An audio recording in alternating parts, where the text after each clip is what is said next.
আলহামদুলিল্লাহি ওয়াসসালাতুলি আহলিহা আম্মা বাদ। সুপ্রিয় দর্শক শ্রোতা, চলছে মহিমান্বিত মাস রমজান, আল্লাহর নৈকট্য অর্জনের সেরা মাস। রহমত, মাগফিরাত ও নাজাতের মাসে সময়ের বিশেষ আয়োজন হৃদয়ে রমজানে আপনাদেরকে স্বাগত জানাচ্ছি। আমি মুফতি আবদুল্লাহ তামিম।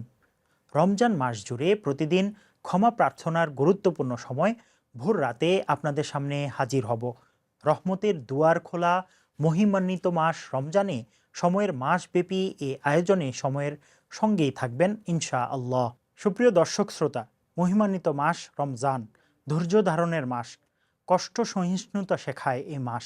মানুষের কথাবার্তায়, কাজকর্মে ও চলাফেরায় ধৈর্য ধারণের মাধ্যমেই সিয়াম সাধনা পরিপূর্ণ হয়।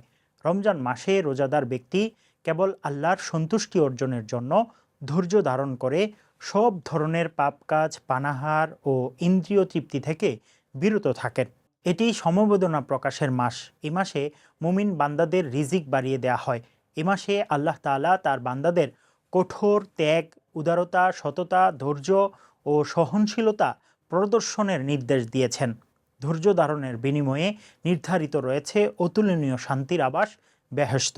তাই এই মহান মাসটির পরিচয় তুলে ধরে ধৈর্য সংযমের গুরুত্ব প্রসঙ্গে রাসূলুল্লাহ সাল্লাল্লাহু আলাইহি ওয়াসাল্লাম বলেছেন, এটা সবর বা ধৈর্যের মাস, আর সবরের বিনিময় হচ্ছে জান্নাত। যথাযথভাবে রোজা পালনের মাধ্যমে আল্লাহ তাআলার অফুরন্ত রহমত লাভ করা যায়। রোজা রাখলে ব্যক্তির চরিত্র বিধ্বংসী কুপ্রবৃত্তি দমন করা হয়। ব্যক্তির চক্ষু, কর্ণ, জিহ্বা ও লজ্জাস্থান সহ সব অঙ্গ প্রত্যঙ্গের অতিরিক্ত চাহিদা অবদমিত হয়। রোজার মাধ্যমে ব্যক্তি কুপ্রবৃত্তি ও প্রলোভনের উপর জয়ী হয়ে আল্লাহর সন্তুষ্টি লাভে সক্ষম হয়।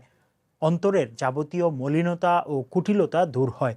রোজা মানুষকে যাবতীয় অবাঞ্ছিত কাজ থেকে বিরত থাকতে অভ্যস্ত করে তোলে। ক্ষুধার অনুভূতি ধনীর অন্তরে দরিদ্রের জন্য সহানুভূতি জাগিয়ে তোলে। দারিদ্রকে সাহায্য করার মানসিকতা সৃষ্টি করে। হযরত আবু হুরায়রা রাদিয়াল্লাহু তাআলা আনহু থেকে বর্ণিত হাদিসে এসেছে, যে ব্যক্তি ঈমানের সাথে সওয়াব লাভের আশায় রোজা পালন করে তার পূর্বাপর গুনাহগুলো ক্ষমা করে দেয়া হয়। রোজা বিশ্ব মুসলিমের সমাজে সাম্য, মৈত্রী, ভ্রাতৃত্ব ও ভালোবাসা সৃষ্টি করে। এ মাসে আত্মশুদ্ধিসহ ধৈর্য, সহিষ্ণুতা ও নর্ম স্বভাবের গুণে গুণান্বিত হওয়া যায়।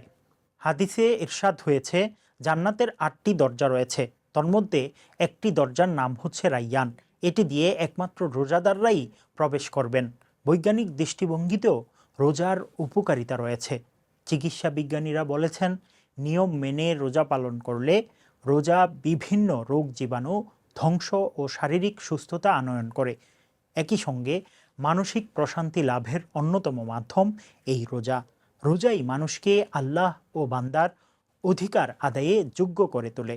আপনারা জানেন, আল্লাহ রাব্বুল আলামিন মানব জাতিকে তার ইবাদত করার জন্য সৃষ্টি করেছেন, কিন্তু কুপ্রবৃত্তি মানুষকে ইবাদত করা থেকে সর্বদা বিরত রাখতে চেষ্টা করে।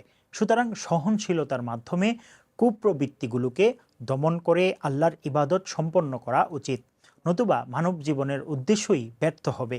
তাই ধৈর্য ধারণ করে মৌলিক ইবাদত করতে হবে আমাদেরকে, আর এরই নাম ইবাদতের সবর।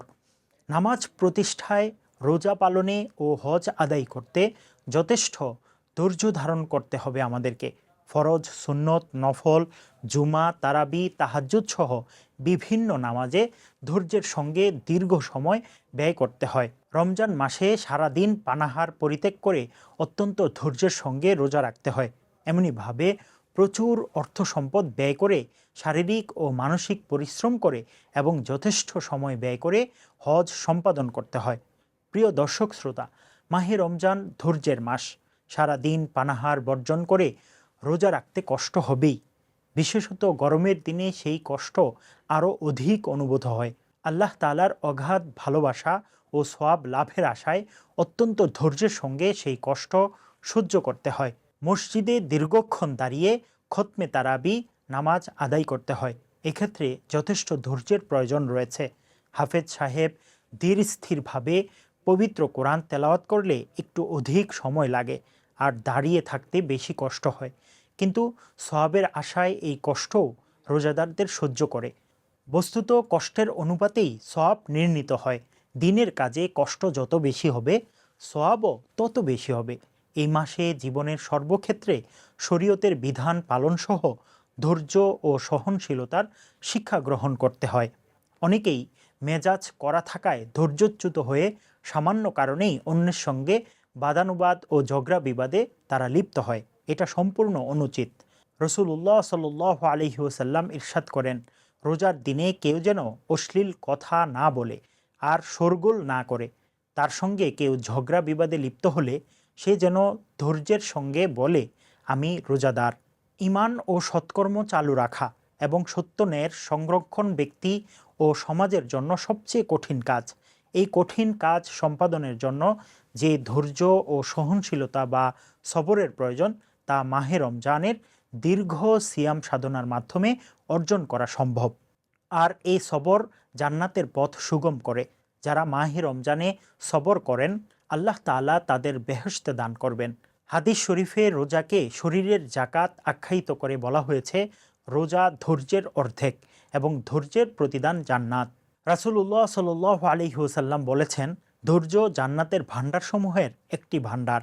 মাহে রমজানে কঠোরভাবে সিয়াম সাধনার মাধ্যমে ধৈর্য ও সহনশীলতার যে মানবিক গুণটি অর্জিত হয়, তা শুধু ব্যক্তি পর্যায়ের গুণই নয়, বরং এই মহৎ গুণটি কারো মধ্যে সৃষ্টি হলে ইমানদারের সমষ্টিগত জীবনে অপরের জন্য তা উদ্দীপক হিসেবে কাজ করে, মানুষকে কঠিন ও দুর্গম পথ পরিক্রমায় চলতে শক্তি যোগায়।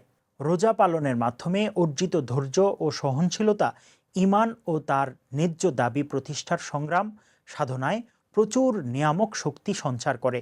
সিয়াম সাধনার মাধ্যমে অর্জিত সহনশীলতা তাই শুধু ব্যক্তিগত কল্যাণই নয়, বরং মুসলমান সমাজের জন্য একটি দলগত কল্যাণ বয়ে আনে। এ মর্মে আল্লাহ তাআলা কোরআনে কারীমের মধ্যে ইরশাদ করেছেন, অবশ্যই ধৈর্যশীলদের তাদের ধৈর্যের প্রতিদান পরিপূর্ণভাবে প্রদান করা হবে।